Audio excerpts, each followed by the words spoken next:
અમિત શાહ જે ગૃહમંત્રી છે એમણે 5મી ઓગસ્ટ 2019ના દિવસે રાજ્યસભાની અંદર આવી ઘોષણા કરેલી કે આ 370 નંબરની કલમને અમે દૂર કરીએ છીએ.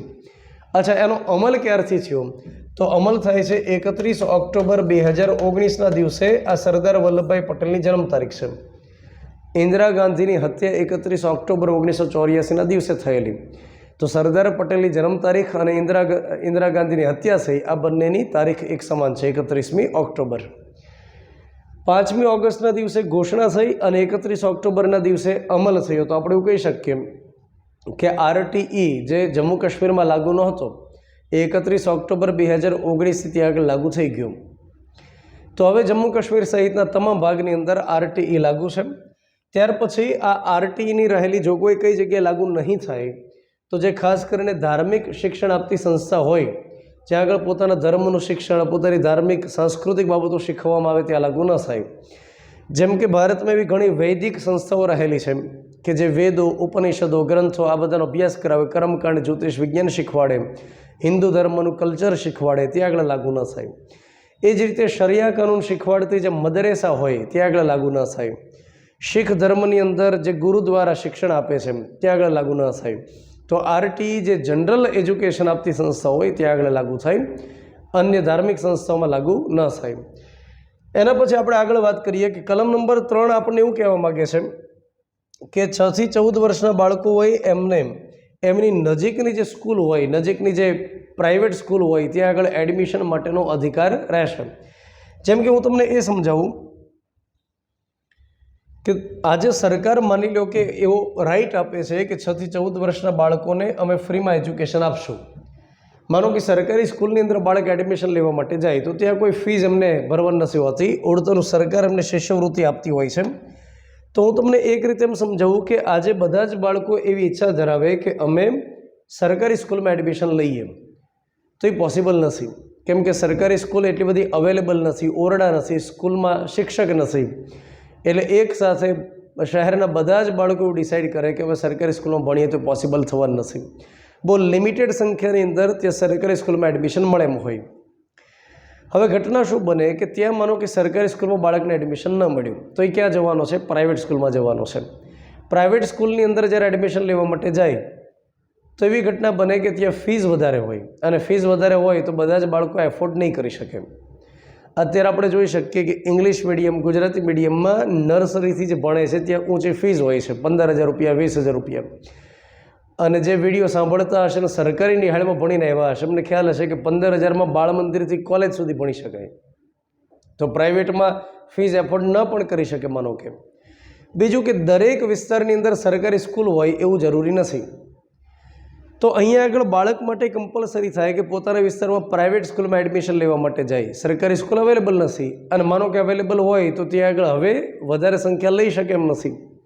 તો એ સમય દરમિયાન પ્રાઇવેટમાં જ્યારે એડમિશન લે તો સરકાર એને ગેરંટી આપે કે તમે ચિંતા નહીં કરશો, પ્રાઇવેટમાં તમારું બાળક એડમિશન લે તો ફીસ અમે ચૂકવી દઈશું. તો આરટીઈનો મૂળ ઉદ્દેશ જ એ છે કે જે ખાનગી સ્કૂલ હોય એમણે પોતાની સ્કૂલમાં જેટલા એડમિશન લે એમાંથી રેશિયો આ પ્રકાર હોય છે કે ખાનગી શાળાની અંદર જેટલા એડમિશન લેવાના હોય એમાંથી 75:25નો રેશિયો હોય. એટલે કે 75% એડમિશન પ્રાઇવેટ સ્કૂલે પોતાની રીતે લેવાના અને 25% બેઠક રિઝર્વ રાખવાની કે સરકારે જે લિસ્ટ મોકલે તો એ મુજબ 25% બેઠક ત્યાં આગળ ભરવાની. ડીઈઓ કચેરીએ રજિસ્ટ્રેશન કરવાનું હોય, ઓનલાઈન ફોર્મ ભરવાનું હોય આરટીઈમાં, અને ધોરણ 1થી એડમિશન મળે. આમાં અધવચ્ચેથી એડમિશન ન મળે, ધોરણ 1થી ત્યાં આગળ એડમિશન મળે. તો જેટલા રજિસ્ટ્રેશન કરાવે એમને ચોઈસ મળે કે તમે જે વિસ્તારમાં વસવાટ કરો છો એ વિસ્તારમાં પ્રાઇવેટ આટલી સ્કૂલ છે, આમાંથી કઈ સ્કૂલમાં તમારે એડમિશન લેવાની ગણતરી છે.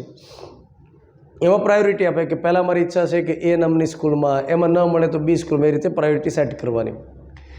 ત્યાર પછી જે જિલ્લા શિક્ષણાધિકારી કચેરી હોય ત્યાંથી મેનેજમેન્ટ થાય અને એના આધારે સ્કૂલ ફાળવણી થાય. ત્યાર પછી જે તે વ્યક્તિને કહેવામાં આવે કે તમારા બાળકને આ જગ્યાએ એડમિશન મળે એમ છે, ત્યાં જ એડમિશન લઈ લ્યો. જ્યારે એડમિશન લેવા માટે જાય તો અમને કોઈ ફીસ ભરવાની નથી, કેમ કે ફીસ ત્યાંની કોણ આપી દેશે? સરકાર આપી દેશે. 14 વર્ષના બાળક માટે છે ત્યાં ફ્રી એજ્યુકેશન છે, પ્રાઇમરી એજ્યુકેશન સુધી.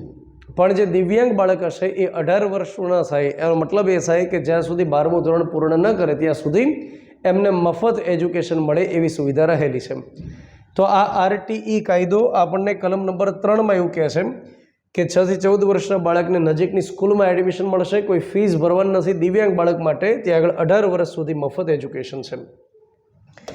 એના પછી આગળ શું કહે છે આપણે સમજીએ કે માની લો કે કોઈ બાળક એવું છે કે જે ભણવાની ઉંમરમાં ભણ્યું નથી, ભણવાની ઉંમરમાં અન્ય કોઈ કાર્યક્રમ એમણે આપ્યા છે, માનો કે રખડવા જતો રહ્યો, ભણવામાં મૂડ ન જામ્યો, માનો કે અન્ય કોઈ પ્રવૃત્તિમાં ઇન્વોલ્વ થઈ ગયો, કામે લાગી ગયો, તો 14 વર્ષ સુધીનું બાળક છે અને એ ભણવાની અંદર મતલબ એનરોલ નથી થયેલું, તો પછી આ આરટીઈ એમ કહે છે કે જેની ઉંમર 6 વર્ષ કરતાં વધુ હોય એ પણ એડમિશન લઈ શકે.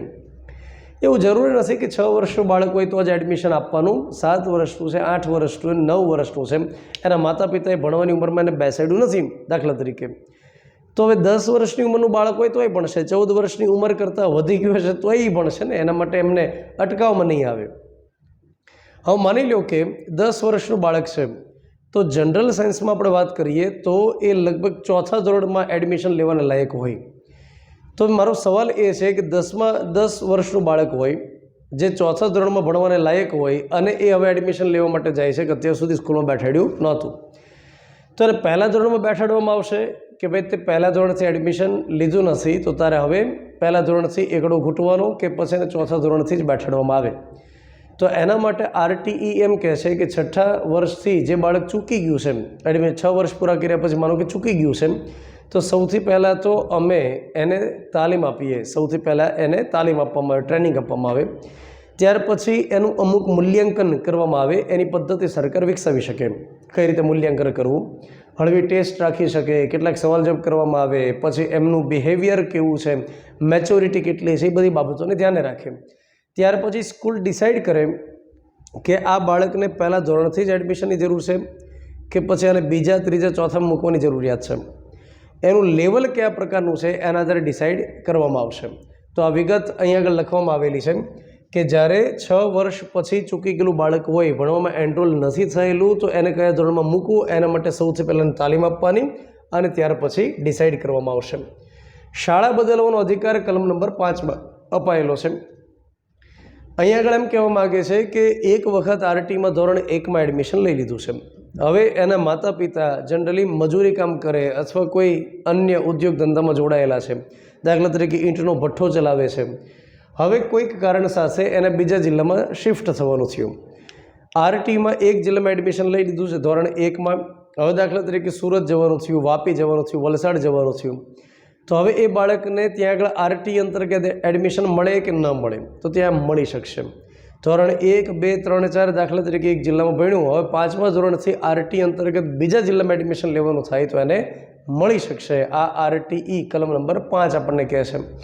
ત્યાર પછી અહીં આગળ એમ કહે છે કે જ્યારે એક સ્કૂલમાંથી બીજી સ્કૂલમાં જવાનું હોય તો જે સ્કૂલમાંથી એ જાય છે એ સ્કૂલના જે હેડ માસ્ટર હોય એને સર્ટિફિકેટ આપશે. પણ માની લો કે ઘણીવાર આ પ્રકારના ખડૂસ પ્રકારના હેડ માસ્ટર હોય અને સર્ટિફિકેટ આપવામાં લબડાવે, ડિલે કરે, તો એ સમય દરમિયાન અન્ય સ્કૂલમાં એડમિશન મળશે કે કેમ? તો આગળ એમ કહે છે કે જો કોઈ હેડ માસ્ટર, પ્રિન્સિપાલ આ શાળા છોડ્યાનું પ્રમાણપત્ર આપે કે આ કારણ સાથે શાળા છોડી રહ્યો છે, એ પ્રમાણપત્ર આપવામાં ડિલે કરે તોય સામેવાળી જે સ્કૂલ હોય એડમિશન તો આપશે.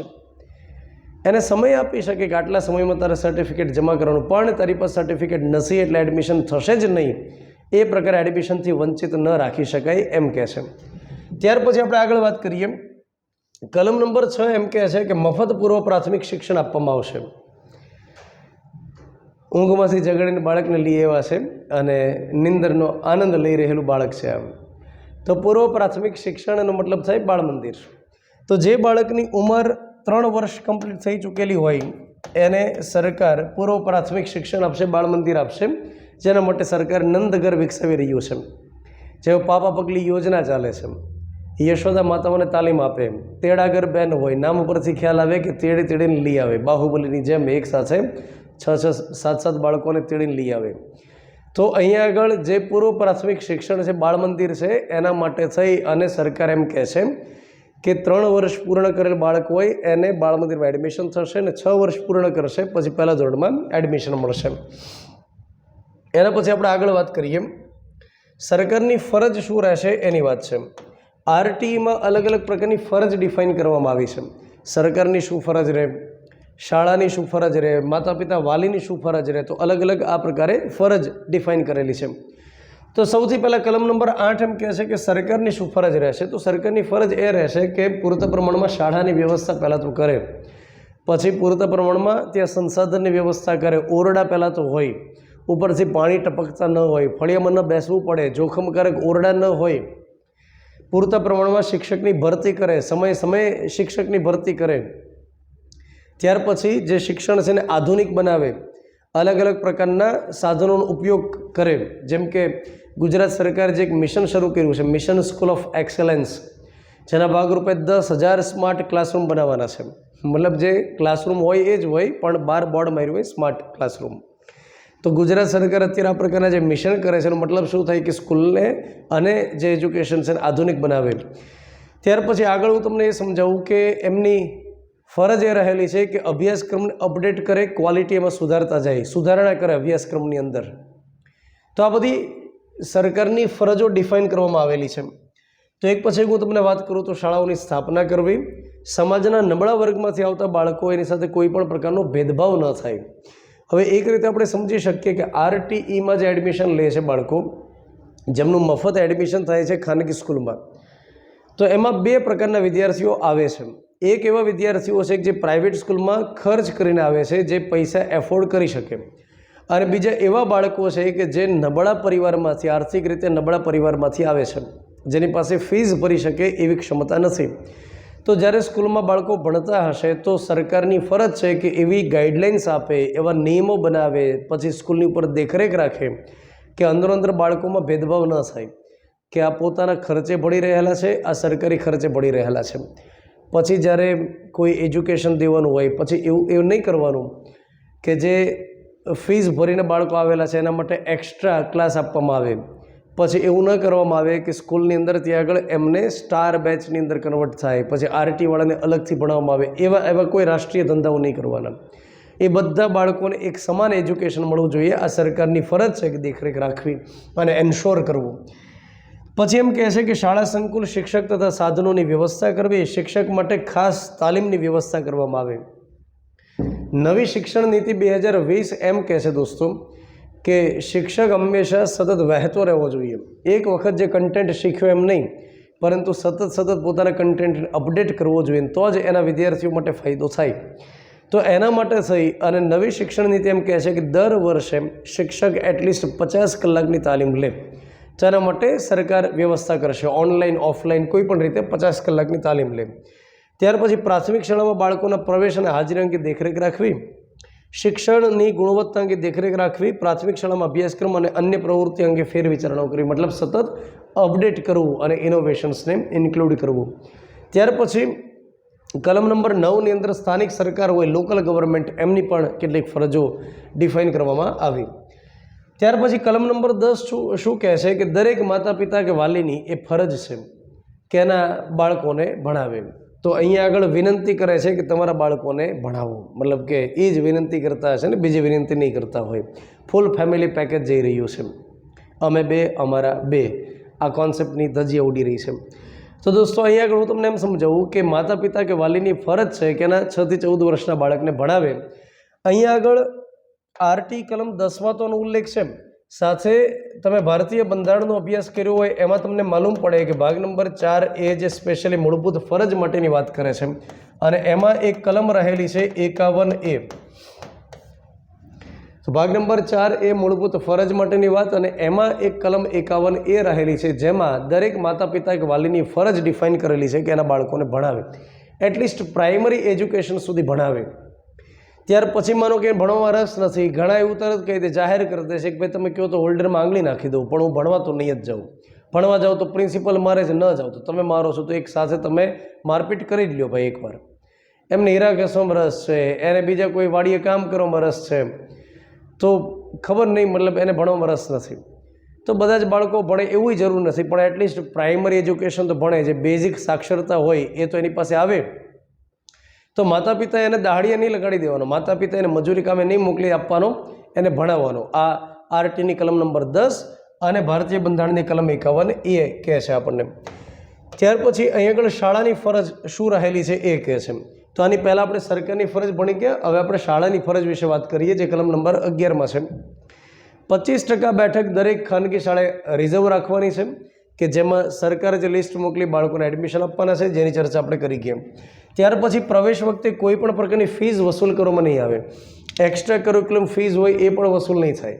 ઘણીવાર એવું દેખાડે કે ટ્યુશન ફી કે એજ્યુકેશન ફીસ તો ઓછી છે, પણ અમે તમારા બાળકોને નાસ્તો કરાવીએ છીએ, અમારે તમારા બાળકો ઉપર ધ્યાન રાખીએ છીએ, અમે રમાડીએ છીએ, અમે આ કરીએ તે કરીએ છીએ, પછી એને સ્કૂલ વેનમાં બેઠાડીએ તેડીને તો આની ફીસ એક્સ્ટ્રા થશે.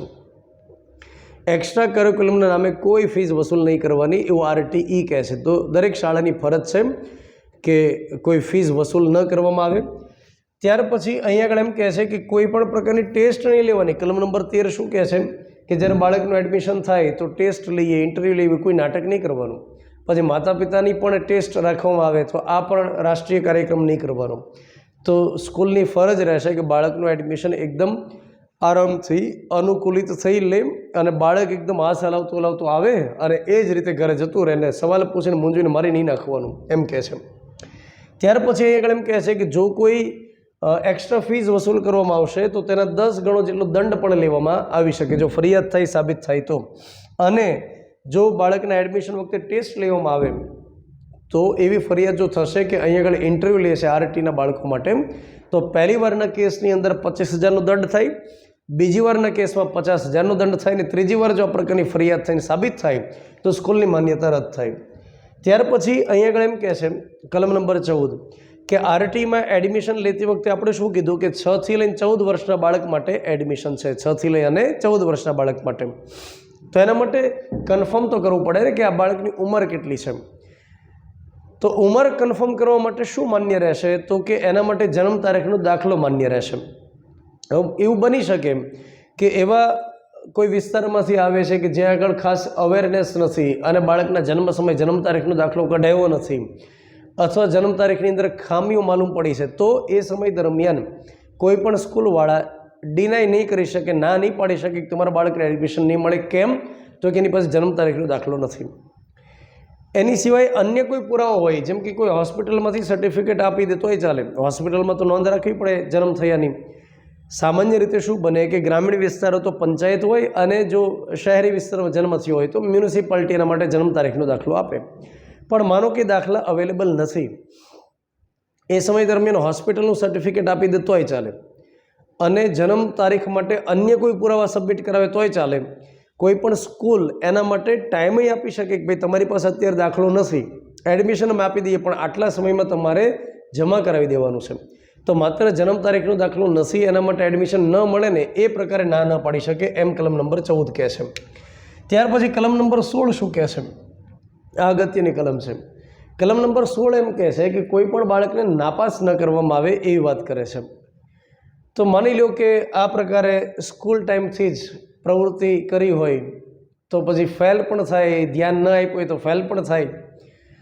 તો એક હું તમને એમ સમજાવું કે કલમ નંબર 16નું અર્થઘટન એમ રહેલું હતું કે કોઈ પણ બાળકને જો ફેલ કરવામાં આવે એક વખત, તો ઘણી બધી જગ્યાએ એવું બને કે જ્યારે વિદ્યાર્થી ફાધરને એવું કે પપ્પા હું ફેલ થઈ ગયો, તો ફાધર ઘણીવાર રાજી થઈ ગયો, વાહ ખૂબ સરસ છે, નામ રોશન કર્યું, અને હવે કામ કરીએ તને આપણે લઈ જઈએ કામ ધંધે.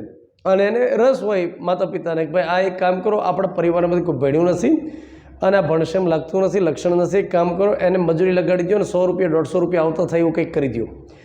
તો ઘણી બધી વખત ડ્રોપ આઉટ રેશિયો આના કારણે જોવા મળતો કે એકવાર ફેલ કરે તો પછી એને માતા પિતા ભણાવતા નથી કે એક વર્ષ ક્યાં બગાડવું, આ મસ્તી ભણે એમ નથી, સુધરે એમ નથી.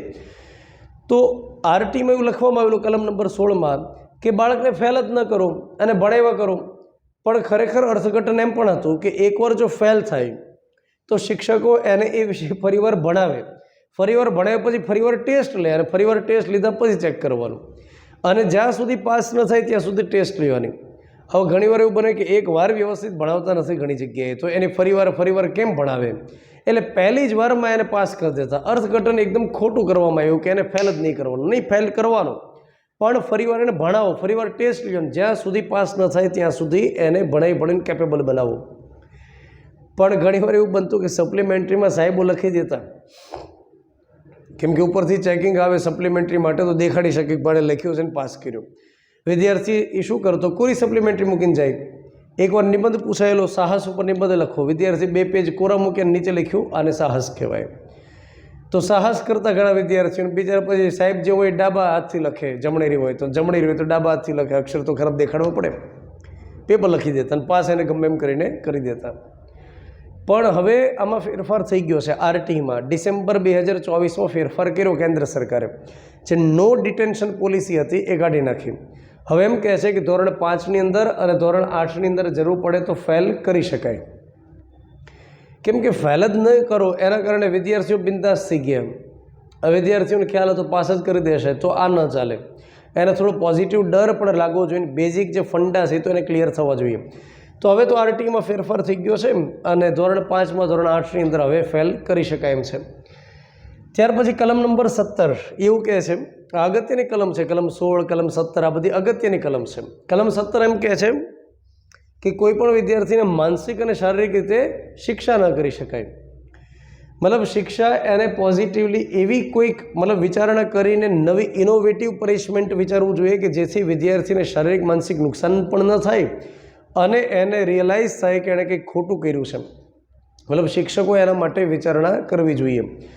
કોઈ પણ બાબતનું સોલ્યુશન એ નથી કે એને મારવામાં આવે, થપાટ મારે જાહેરમાં, ત્યાર પછી એને ખૂબ બધું માનસિક રીતે ટોર્ચર કરે, શરૂ ક્લાસે બેઇજ્જત કરે, શરૂ ક્લાસે અપમાનિત કરે, એને વધારે પડતું હોમવર્ક આપીને માનસિક ટોર્ચર કરે.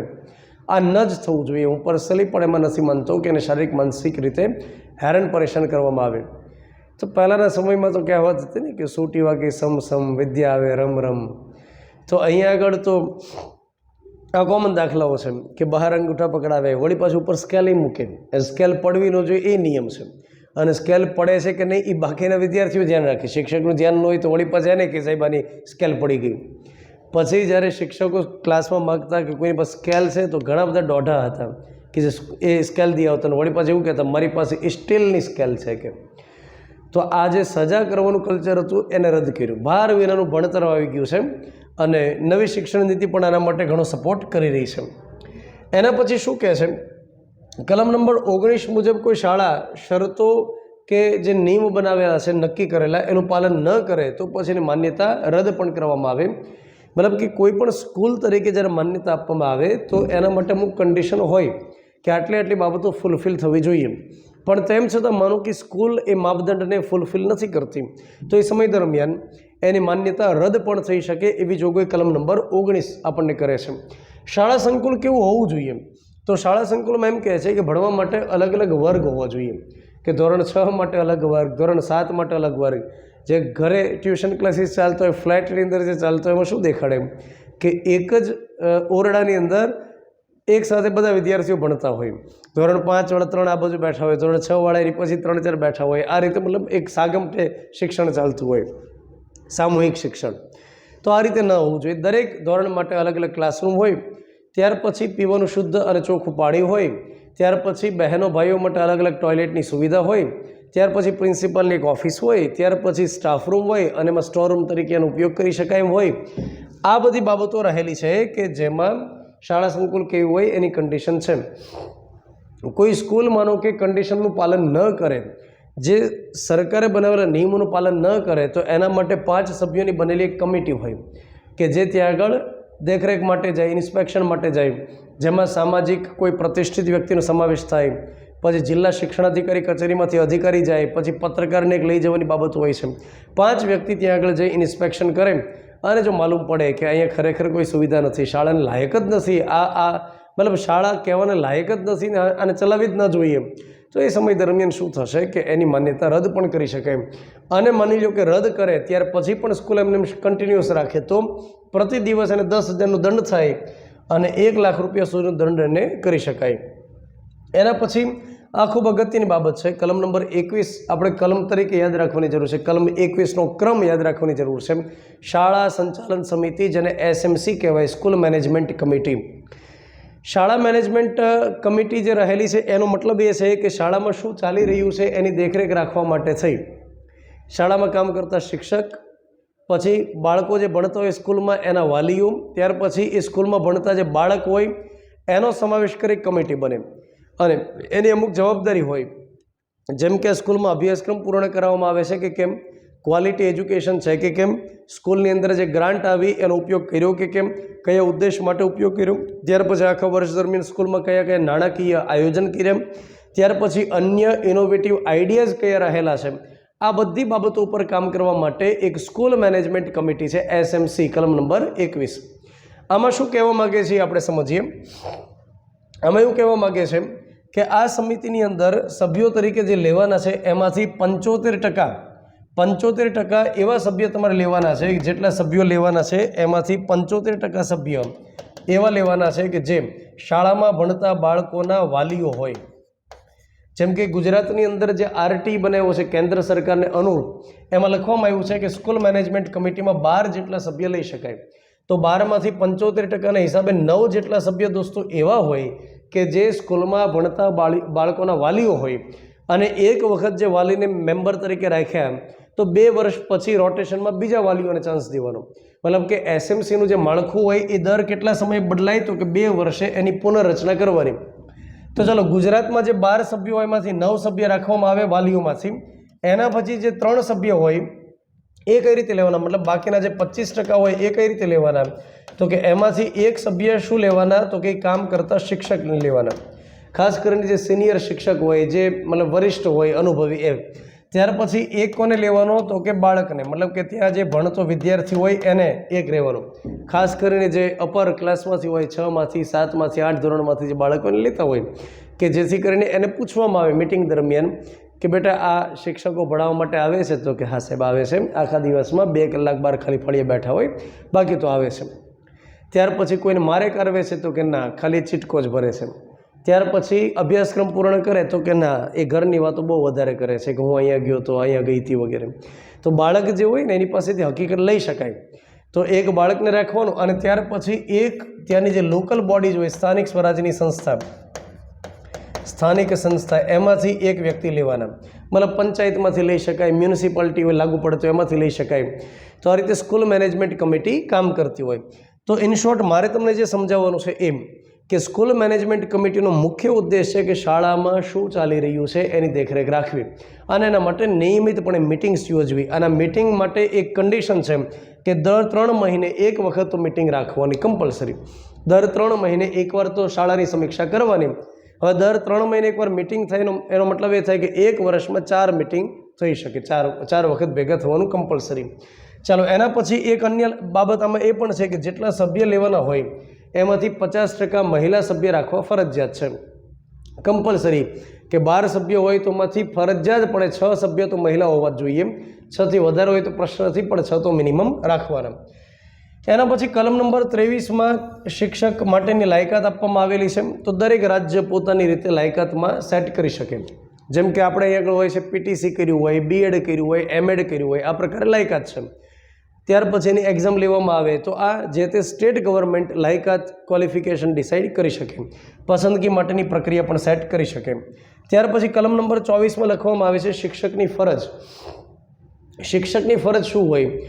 એક આપણે ભણી ગયા સરકારની ફરજ, એક શાળાની ફરજ, પછી એક લોકલ ગવર્મેન્ટની ફરજ, ત્યાર પછી આપણે ભણીએ છીએ શિક્ષક માટેની ફરજ. શિક્ષકની ફરજ એ છે કે પહેલાં તો નિયમિતપણે સ્કૂલે જાય. અવારનવાર ન્યૂઝપેપરની અંદર એવું આવતું હોય છે કે જે શિક્ષક હોય પોતે સ્કૂલમાં ન જાય પણ એણે પોતે પોતાના વતી એક વ્યક્તિને હાયર કર્યો હોય. હવે સરકાર જે પગાર આપે દાખલા તરીકે 45,000નો, એમાંથી પોતે 30,000 રાખે, પહેલો જે હાયર કર્યો એને 15,000 આપી દે. મતલબ સરકાર ભરતી કરે કે ન કરે, આણે પોતે ભરતી કરી રાખી હોય છે. તો આવું ન ચાલે. નિયમિતપણે પહેલાં તો સ્કૂલે જવું, ત્યાર પછી અભ્યાસક્રમ પૂર્ણ કરવો, ત્યાર પછી બાળકની શીખવાની ક્ષમતા હોય એને જાણવી, ત્યાર પછી એમાં સુધારો કરવો. દરેક બાળકની શીખવાની ક્ષમતા અલગ અલગ હોય, તો જેને જે ચાવી ફિટ થાય એ મુજબ તાળું ખોલવું. ત્યાર પછી વાલી સાથે નિયમિતપણે મિટિંગ કરવી. કોઈ વિદ્યાર્થી લગાતાર ગેરહાજર રહેતો હોય તો ત્યાં આગળ જવું, એના ઘરે જઈ અને વાલી સાથે સંવાદ કરવો. આ બધી શિક્ષકની ફરજ છે. તો કલમ નંબર 25 આપણા માટે ખૂબ અગત્યની છે, જેમાં લખે છે બાળક અને શિક્ષકનો ગુણોત્તર કેટલો હોય, મતલબ કે વિદ્યાર્થી અને શિક્ષકની સંખ્યા કેટલી હોઈ શકે. એના માટે થઈ આપણને પરીક્ષામાં સવાલ પૂછાય. તમારે યાદ રાખવાનું કે પ્રાઇમરીની અંદર જે લોઅર પ્રાઇમરી છે ધોરણ 1 થી 5 રહેલું છે ત્યાં આગળ દર કેટલા વિદ્યાર્થીએ એક શિક્ષક રાખવા જોઈએ? તો એના માટે રેશિયો એમ કહે છે કે દર 30 વિદ્યાર્થીએ એક શિક્ષક રાખવા જોઈએ. પણ એમાં જો બાળકોની સંખ્યા વધે, લોઅર પ્રાઇમરીની વાત છે ધોરણ 1 થી 5, એમાં જો 120થી વિદ્યાર્થીઓની સંખ્યા વધે જે શાળામાં, તો ત્યાં આગળ 40:1નો રેશિયો થઈ શકે. મતલબ કે દર 40 વિદ્યાર્થી એક શિક્ષક તો રાખવાના જ. તો કલમ નંબર 25માં સૌથી પહેલી વિગત, લોઅર પ્રાઇમરી યાની 1 થી 5 ધોરણ, ત્યાં આગળ જનરલી 120 સુધીના બાળકો હોય, 120 સુધીની કેપેસિટી ધરાવતી નાની શાળા હોય, તો ત્યાં આગળ દર 30 બાળકોએ એક શિક્ષક રાખવા.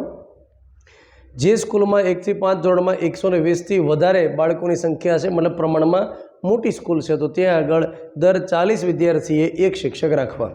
હવે આપણે વાત કરી અપર પ્રાઇમરી, મતલબ કે ધોરણ 6, 7 અને 8, ત્યાં આગળ 35:1નો રેશિયો છે. મતલબ કે 6, 7, 8માં 35 વિદ્યાર્થી એક શિક્ષક રાખવા.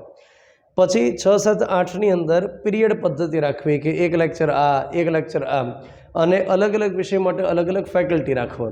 જેમ કે ગણિત વિજ્ઞાન માટે, સામાજિક વિજ્ઞાન માટે, ભાષા માટે, પછી પીટી ટીચર રાખવા, ત્યાર પછી હેડમાસ્ટરની સુવિધા રાખવી. જે સ્કૂલ નાની હોય, પ્રમાણમાં ઓછા વિદ્યાર્થીઓ હોય, ત્યાં આગળ જે ભણાવતા શિક્ષક હોય વરિષ્ઠ, એ જ ઇન્ચાર્જ તરીકે પ્રિન્સિપલનું કામ કરે તો ચાલે.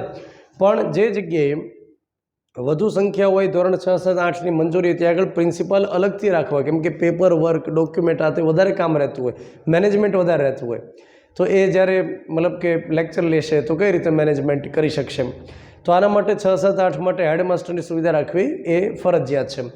ત્યાર પછી આપણે આગળ વાત કરીએ. આજે મેં તમને વાત કરી એ મોટી સ્કૂલ હોય, મતલબ કે જે 100થી વધારે બાળકો હોય ત્યાં લાગુ પડશે એ પ્રકારની વિગત છે. એના પછી કલમ નંબર 27 આપણને ખૂબ સરસ વાત કરે છે. કલમ નંબર 27 એમ કહે છે કે શિક્ષકને ભણાવવા સિવાયની અન્ય પ્રવૃત્તિમાં જોડી ન શકાય. આ ખૂબ સરસ મજાની વાત કરે છે. પણ બને ત્યાં સુધી શિક્ષકને એ જ ખ્યાલ નથી કે એની ઓરિજિનલ કામગીરી કઈ છે. એની પાસે એટલી બધી વિવિધતાભરી કામગીરી આપે છે, જાણે વધારાના એ કર્મચારી હોય એની જેમ આ કામગીરી તો કે આપો શિક્ષકોને, આ કામગીરી તો કે આપો શિક્ષકોને, કોઈ નેતા આવવાના હોય તો કે આપો શિક્ષકોને કામગીરી આપો. કલમ નંબર 27 એમ કહે છે કે અમુક પ્રકારની પ્રવૃત્તિ કરાવડાવી શકાય, જેમ કે આપત્તિ વ્યવસ્થાપન વખતે મતલબ કોઈ જગ્યાએ હોનારત આવી, ભૂસ્ખલન થઈ ગયું, પૂર આવી ગયું તો કેટલું નુકસાન થયું, વાવાઝોડું હોય તો કેટલું નુકસાન થયું, એ મૂલ્યાંકનની કામગીરી એમને સોંપી શકાય સર્વે કરાવવા માટે. વસ્તી ગણતરી માટે કામગીરી આપી શકાય, ચૂંટણી સંબંધી કામગીરી આપી શકાય, પણ એના સિવાયની કામગીરી ના આપી શકાય, એમ કલમ નંબર 27 કહે છે. ત્યાર પછી કલમ નંબર 28 એમ કહે છે કે સરકારી શિક્ષક ખાનગી ટ્યુશન ન આપી શકે. તો કલમ નંબર 28 સ્પષ્ટપણે પ્રતિબંધ મૂકી રહ્યું છે. એના પછી આપણે આગળ વાત કરીએ અભ્યાસક્રમ અને મૂલ્યાંકન, કલમ 29. આમાં આરટીઈ એમ કહે છે કેન્દ્ર સરકાર કે દરેક રાજ્ય સરકાર પોતાના રાજ્યમાં અભ્યાસક્રમને ઇનોવેટિવ બનાવવા માટે, ક્વોલિટીબદ્ધ બનાવવા માટે થઈ અને વ્યવસ્થા કરશે. એના માટે સંસ્થાની રચના કરશે. જેમ કે ગુજરાતમાં જીસીઆરટી કરીને એક સંસ્થા છે જે અભ્યાસક્રમ માટે, અપડેશન માટે, ઇનોવેશન માટે પ્રવૃત્તિશીલ રહે છે. ત્યાર પછી બાળકોનું મૂલ્યાંકન કેમ કરવું, એસેસમેન્ટ જેને આપણે કહીએ, એના માટે પદ્ધતિ રાજ્ય સરકાર વિકસાવી શકશે. ત્યાર પછી પરીક્ષા અને પ્રમાણપત્ર, કલમ નંબર 30 આપણને એમ કહે છે કે પ્રાઇમરી એજ્યુકેશન બાળક પૂર્ણ કરે ત્યાર પછી એને સર્ટિફિકેટ આપવું ફરજિયાત છે. એ જ રીતે પ્રાઇમરી એજ્યુકેશન પૂર્ણ ન કરે ત્યાં સુધી બોર્ડની પરીક્ષા ન લેવી. રાજ્ય સરકાર જે પરીક્ષાનું આયોજન કરે ધોરણ 10માં, ધોરણ 12માં, જેને આપણે બોર્ડની પરીક્ષા કહીએ, એ પ્રાઇમરી દરમિયાન નહીં. કેમ કે બોર્ડની પરીક્ષા જેવી આવે એટલે હાવ એક પ્રકારે ક્રિએટ થાય. 9મા ધોરણ સુધી ગમે એટલી ધીંગામસ્તી કરી હોય, પણ 10મા ધોરણ એકદમ સિરિયસ થઈ જાય, આખું ઘર, આખું પરિવાર ટીવીમાં છેડો કાઢી નાખશે અને એક પ્રકાર ડરનો માહોલ થઈ જાય કે જાણે કઈ રીતે પરીક્ષા લેતું હશે. ખરેખર બોર્ડની પરીક્ષા ઘણીવાર સ્કૂલવાળા લેતો એની કરતાં એકદમ સહેલી હોય, પણ તેમ છતાં એક હાવ જબરદસ્ત હોય. કોઈ ઘટના બને એ સારું, પણ એનો હાવ નહીં સારું. તો અહીંયા શું કહે છે કે પ્રાઇમરી એજ્યુકેશન પૂર્ણ ન થાય ત્યાં સુધી એની બોર્ડની પરીક્ષા ન લેવામાં આવે. ત્યાર પછી રાજ્ય બાળ અધિકાર સુરક્ષા આયોગ, કલમ નંબર 31 આપણે યાદ રાખવાની. અહીંયા એમ કહે છે કે આરટીઈ અંતર્ગત જેટલી પણ વિગતો આપી કે સ્કૂલ આ રીતે કામ કરશે, ત્યાર પછી ડીઓ કચેરીની આ ફરજ રહેશે વગેરે વગેરે. સ્કૂલમાં આ પ્રકારની ક્વોલિટી રહેશે, અભ્યાસક્રમ પૂર્ણ કરવો, કોઈ બાળકનું એડમિશન થાય તો એક્સ્ટ્રા ફીસ ન લેવી, એની ટેસ્ટ લેવામાં ન આવે, એનું ઇન્ટરવ્યૂ લેવામાં ન આવે, પછી કોઈ પણ પ્રકારનો ભેદભાવ સ્કૂલમાં ન કરવો, મતલબ ઘણી બધી વિગતો આપણને કીધી. હવે એને લઈ કોઈ ફરિયાદ છે, આરટીમાં લખેલી વિગતોમાં કોઈ જગ્યાએ અસંતોષ છે, ફરિયાદ છે તો સૌથી પહેલાં સ્થાનિક સત્તામંડળને ફરિયાદ કરવી, મતલબ દરેક જિલ્લામાં જે નિયામક હોય, જે ડાયરેક્ટર હોય, ડીઓ કચેરી હોય ત્યાં આગળ ફરિયાદ કરવી. એકવાર આરટીઈમાં રહેલી વિગતમાં કોઈ ખામી છે ને ફરિયાદ થાય તો એનું નિવારણ કેટલા સમયમાં કરવાનું રહેશે? તો એનું નિરાકરણ કરવાનું રહેશે લગભગ 3 મહિનાના સમયમાં નિરાકરણ કરવાનું. માનો કોઈ વિદ્યાર્થીના વાલીએ ફરિયાદ કરી ડીઓ કચેરીમાં, 3 મહિનામાં નિરાકરણ કરવાનું, અને જો નિરાકરણ ન થાય તો એના માટે આ આયોગમાં ફરિયાદ કરવાની. બાળ અધિકાર સુરક્ષા આયોગ કરીને કામ કરે છે. હવે આ જે બાળ અધિકાર સુરક્ષા આયોગ છે એમાં માળખું એવું છે કે એક અધ્યક્ષ હોય અને બાકીના 2 સભ્ય હોય. અધ્યક્ષ એવા વ્યક્તિ બની શકે કે જે હાઈકોર્ટમાં જજ બનવાની લાયકાત ધરાવતા હોય અથવા હાઈકોર્ટમાં જજ રહી ચૂકેલા હોય. બાકીના 2 વ્યક્તિ એવા લેવામાં આવે કે જેને શિક્ષણ ક્ષેત્રનો અનુભવ હોય, બાળ અધિકાર માટે કંઈક કામ કર્યું હોય, કોઈ એનજીઓ ચલાવતું હોય. તો આવા જે નિપુણ વ્યક્તિ છે કે જે બાળકોની મનોવ્યથા સમજી શકે, બાળ અધિકાર ક્ષેત્રે કામ કરવાનો અનુભવ ધરાવતા વ્યક્તિ હોય એને લઈ શકાય. ત્યાર પછી આગળ આપણે વાત કરીએ તો આ જે સભ્ય લેવાના છે એમાંથી એટલીસ્ટ એક સભ્ય મહિલા હોવા જરૂરી છે. એના પછી દોસ્તો આપણે આગળ વાત કરીએ. એક રાજ્ય સલાહકાર પરિષદની રચના કરવાની વાત આરટી કરે છે, કલમ નંબર 34, કે દરેક રાજ્યમાં એક રાજ્ય સલાહકાર પરિષદ હશે. આ એક ઉચ્ચ સ્તરીય આયોજનની વાત છે. ગાંધીનગર ખાતેનું આયોજન હોય રાજ્ય સલાહકાર પરિષદ. એની મુખ્ય કામગીરી છે કે આરટીમાં જે વિગત લખી છે એને વધુ ઇનોવેટિવ કેમ બનાવીએ, ક્વોલિટી એજ્યુકેશન કેમ આપીએ, ત્યાર પછી કઈ કઈ જગ્યાએ ખામી રહેલી છે શિક્ષણમાં એને આઈડેન્ટિફાઈ કરીએ, એને સુધારવા માટે પ્રયાસ કરીએ, એક ડ્રાફ્ટ તૈયાર કરીએ અને ત્યાર પછી ફાઇનલી સરકારને ભલામણ કરીએ. તો એક પ્રકારે ભલામણકારી સંસ્થા છે. રાજ્ય સલાહકાર પરિષદમાં હોદ્દાની રૂએ પ્રાઇમરી એજ્યુકેશનના જે મંત્રી હોય એ અધ્યક્ષ કહેવાય. તો ગુજરાતમાં પ્રાઇમરી માટેના જે એજ્યુકેશન મિનિસ્ટર છે એ આ પરિષદની મિટિંગ જ્યારે થાય ત્યારે એમાં હોદ્દાની રૂએ અધ્યક્ષ રહેશે. સભ્યમાં આપણે વાત કરીએ તો નાણાં વિભાગના સચિવ જે હોય એ આમાં સભ્ય તરીકે કામ કરે. આદિજાતિ વિકાસ વિભાગના સચિવ એ આમાં સભ્ય તરીકે કામ કરે. સામાજિક ન્યાય અને અધિકારીતા સચિવ એ આમાં સભ્ય તરીકે કામ કરે. રાજ્ય પરિયોજના નિયામક ડાયરેક્ટર અને જીસીઆરટીના ડાયરેક્ટર એમાં સભ્ય તરીકે કામ કરે. મેં તમને શું કીધું કે ઉચ્ચ સ્તરીય સમિતિ રહેલી છે, પરિષદ છે, જેમાં શિક્ષણ મંત્રી પ્રાઇમરીના જે હોય એ પોતે અધ્યક્ષ, એની સાથે આ બધા વિભાગના સચિવો, ડાયરેક્ટર, આ બધા સભ્ય. ત્યાર પછી આમાં શું કહે છે કે અન્ય સભ્ય જે લેવાના છે, જે શિક્ષણ ક્ષેત્રના નિપુણ વ્યક્તિ હોય એને લેવાના, અને ઓછામાં ઓછા 4 સભ્ય એવા લેવાના છે એમાંથી જે SC ST લઘુમતી સમુદાયમાંથી હોવા જોઈએ. મતલબ કે આમાં નિયમ એમ કહે છે કે જે ટોટલ સભ્યો લેવાના થાય એની સંખ્યા 15થી વધવી ન જોઈએ, ને એમાંથી એટલીસ્ટ 4 સભ્ય એવા હોય કે જે સમાજના વંચિત વર્ગમાંથી હોય, જેને વિકાસ માટેની તક અત્યાર સુધી ઓછી મળેલી છે, એનું પ્રતિનિધિત્વ આ પ્રકારની હાયર કમિટીમાં બને એના માટે SC ST લઘુમતી સમુદાયમાંથી 4 સભ્યો હોય. એક સભ્ય એવા હોવા જોઈએ કે જેને બાળ શિક્ષણનો અનુભવ હોય, વિશેષજ્ઞ હોય. ત્યાર પછી ઓછામાં ઓછા 2 સભ્ય એવા હોવા જોઈએ કે જેમણે શિક્ષકોને તાલીમ આપેલી હોય. શિક્ષક તાલીમ ભવનમાંથી, એક વિભાગમાંથી 2 સભ્ય લેવાના. દર 3 મહિને એકવાર મિટિંગ આની કરવાની. રાજ્ય સલાહકાર પરિષદની દર 3 મહિને એકવાર મિટિંગ થાય. અને દોસ્તો જે 15 સભ્ય લેવાના છે, મતલબ કે સભ્ય સંખ્યા 15થી વધવી ન જોઈએ, તો જે 15 સભ્ય લેવાના છે એમાંથી એટલીસ્ટ 50% સભ્ય મહિલા હોવા જોઈએ, આ કન્ડિશન છે.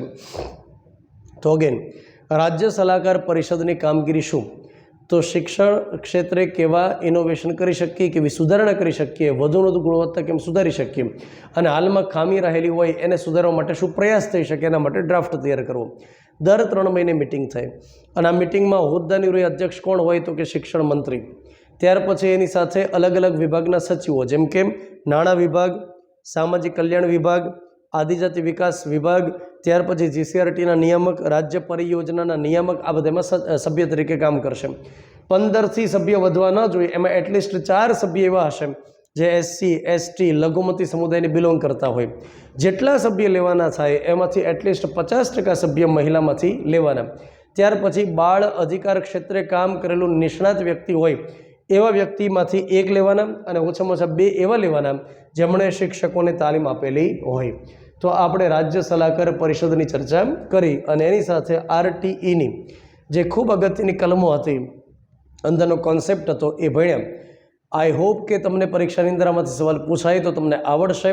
આમાંથી એક સરસ લેક્ચર નોટ તમે તૈયાર કરી શકો. અને આ જે PPT છે એ અમે વર્લ્ડ ઇન બોક્સ એકેડમી નામની એપ્લિકેશન છે એમાં ફ્રી સ્ટડી મટીરિયલમાં મૂકી દઈશું. ત્યાંથી તમે લઈ શકશો. વધુ આ પ્રકારના વિડીયો સાથે મળીએ છીએ. ભાવનગર એકેડમી ખાતે ટેટ અને ટાટ માટે સ્પેશિયલ બેચ શરૂ કરી છે અને જે વિદ્યાર્થીઓને રસ રુચિ હોય ડેમો લેક્ચર ભરવા હોય એ ભાવનગર એકેડમીના નંબર ઉપર સંપર્ક કરી વધુ વિગત મેળવી શકે. Thank you very much. જય ભારત, જય હિન્દ.